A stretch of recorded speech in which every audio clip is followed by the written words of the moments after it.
আজকে আমরা mutual fund, equity market বা ইনভেস্টমেন্ট নিয়ে খুব বেসিক কয়েকটা ম্যাটার নিয়ে ডিসকাস করব। দেখুন, ইনভেস্টমেন্ট, বিশেষ করে ইকুইটি মার্কেট বা স্টক মার্কেট নিয়ে অনেকেরই অনেক রকম ধারণা আছে যে এটা ওয়ান কাইন্ড অফ একটা জুয়া। মানে ইনভেস্টমেন্টের ধারণা যখনই মানুষের মধ্যে আসে, আমাদের মধ্যবিত্ত হোক, পুয়ার ক্লাস হোক, তাদের মধ্যে একটা ধারণা আছে ইনভেস্টমেন্ট মিনস হচ্ছে গোল্ড, ইনভেস্টমেন্ট মিনস হচ্ছে এফডি, ইনভেস্টমেন্ট মিনস হচ্ছে প্রপার্টি। এই তিনটা সেক্টর ছেড়ে ইকুইটি বা মিউচুয়াল ফান্ড বা শেয়ার মার্কেট, স্টক মার্কেটও যে একটা ইনভেস্টমেন্টের সবচেয়ে বেস্ট ওয়ে, সেটা অনেকেরই কিন্তু ধারণার বাইরে। এবং বাইরে তার কারণটা কি? স্টক মার্কেট সম্পর্কে বা শেয়ার মার্কেট সম্পর্কে অনেকেরই অনেক ভীতি কাজ করে, এবং এই ভীতিরও কিছু কারণ আছে।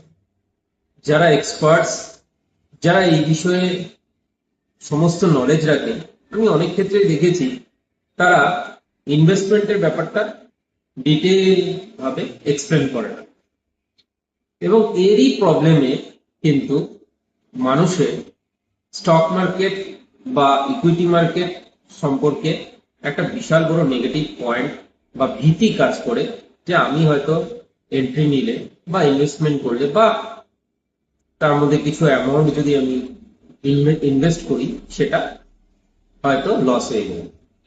এবং এর কারণটা কি?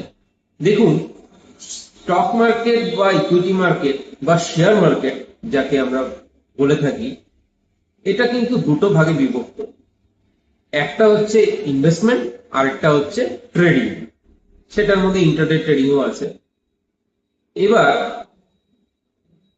আমার বেসিক্যালি যত রকমের ভিডিও বা সমস্ত কিছু আমি ইনভেস্টমেন্ট সম্পর্কে আপনাদের নলেজ প্রোভাইড করি, যতটুকু আমার নলেজ আছে, সেটা কিন্তু অলওয়েজ ইনভেস্টমেন্ট সেক্টর নিয়ে, কোনোদিনই ট্রেডিং ব্যাপার নিয়ে না।